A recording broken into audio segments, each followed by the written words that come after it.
The history of the world is an incredible story, filled with men and women of honor. They are the heroes we all know. But there is another side of history, a dark side, a side that some would like to keep hidden. And once it's revealed, how you look at history may change forever. This is the story of government lies, deception, and false flags. And I promise it will change the way you view history and question your trust in government. The USS Maddox, an American destroyer conducting intelligence operations in the Gulf of Tonkin, was approached by 3 North Vietnamese torpedo boats. The Maddox fired warning shots and a battle ensued. The U.S. ship suffered minimal damage, but the North Vietnamese boats were severely hit. 2 days later, the Maddox and another destroyer, the USS Turner Joy, reported being under attack again. Radar indicated that multiple unidentified vessels were approaching and the warships began to fire on them. Now, weather conditions were poor, with stormy seas affecting radar readings. And when air support arrived, they found no evidence of North Vietnamese boats. The captain of the Maddox, John Herrick, later expressed doubts about the reality of the attack. He suggested it might have been due to freak weather effects on radar and overeager sonar men. In Washington, President Lyndon Johnson used the second attack to get the Gulf of Tonkin resolution passed, allowing him to escalate the United States' involvement in Vietnam. Most believe that his motives for doing so were purely political. Johnson's handling of Vietnam is generally considered to have been a major policy failure, as he greatly expanded U.S. involvement despite doubts about the likelihood of success, leading to significant American and Vietnamese casualties and domestic turmoil. And the catalyst for all of it was the Gulf of Tonkin incident. The problem is, it never happened. It was an honest mistake by the captains and the crew of the U.S. warships, and the Johnson administration knew it, but that didn't matter. They continued to perpetuate the lie, and tens of thousands of American troops paid for it with their lives. Now, sadly, the Gulf of Tonkin incident isn't the only lie told to the world about Vietnam. There were plenty more. With the leak of the Pentagon Papers in 1971, we learned that multiple administrations had systematically lied to Congress and the public about U.S. actions in Vietnam. In reality, the U.S. had secretly expanded its scope beyond what was publicly known and deepened U.S. involvement despite doubts of the likelihood of its success. In other words, they continued to lie. How about more recent events? We were told that lessons were learned from the failures in Vietnam and that they would never be repeated again, right? Wrong. Remember when they said repeatedly that there were no weapons of mass destruction in Iraq?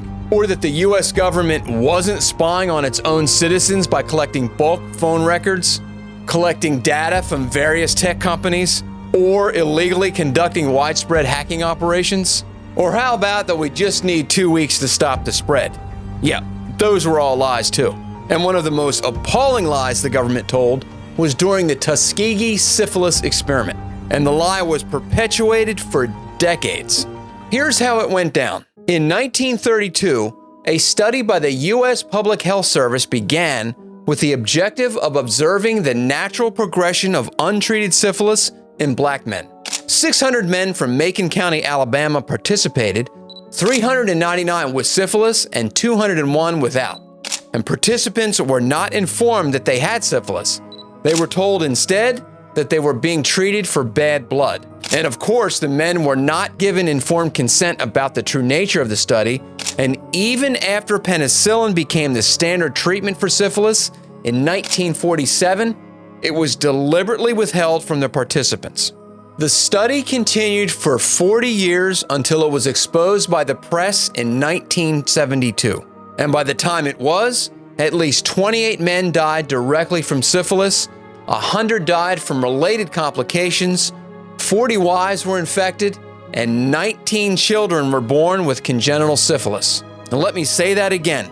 The study only ended once the lie was exposed. It's kind of like saying, I'm sorry, but not because of what you did, but because you got caught. Now, I don't want you to think that only the U.S. government lies to its citizens. The Russians, Germans, and the Brits have all been caught lying as well. Take the Reichstag fire of 1933. It was a pivotal event in the establishment of Nazi Germany.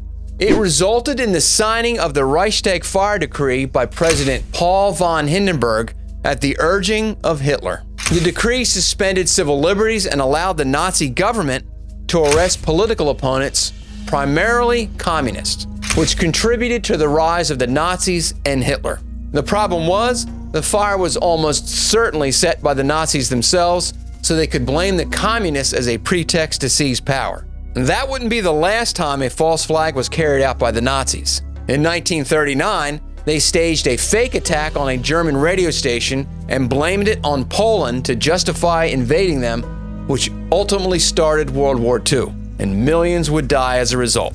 Also in 1939, the Soviets fired artillery shells at the Russian village of Manila, located near the Finnish border, and claimed Finland was responsible for the attack. The Soviet Union used this alleged Finnish aggression as justification to invade Finland 4 days later, starting the Winter War.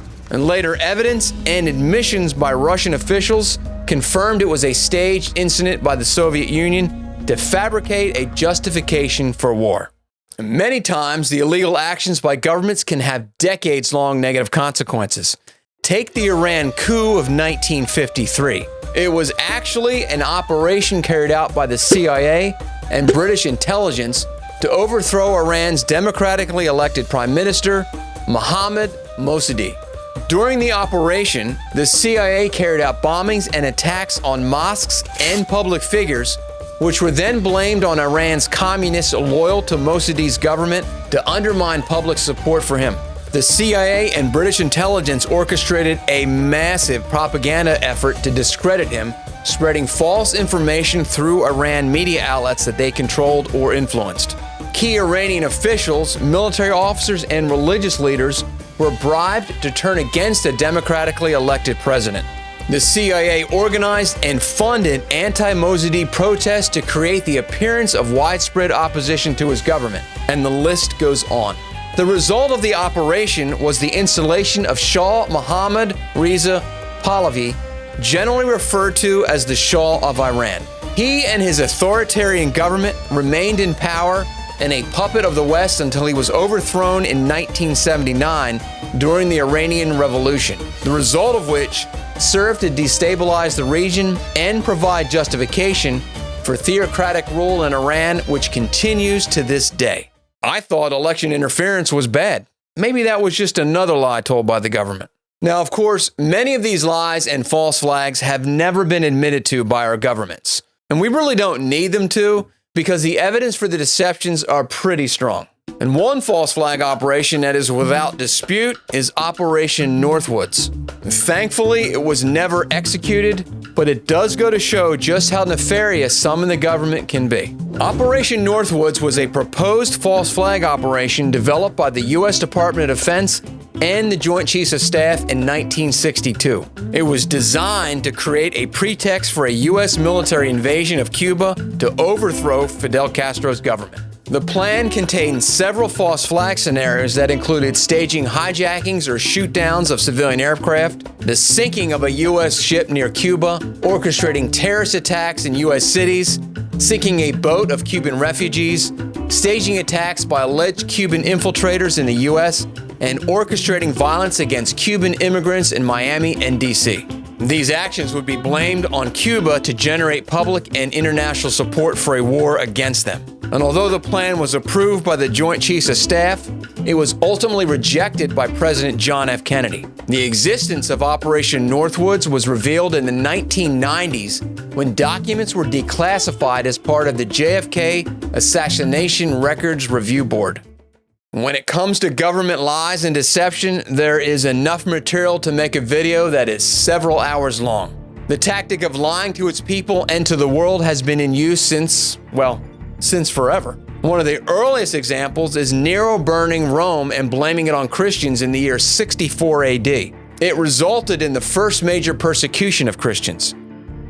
So what are your favorite government lies and false flags? Leave a comment below and let me know.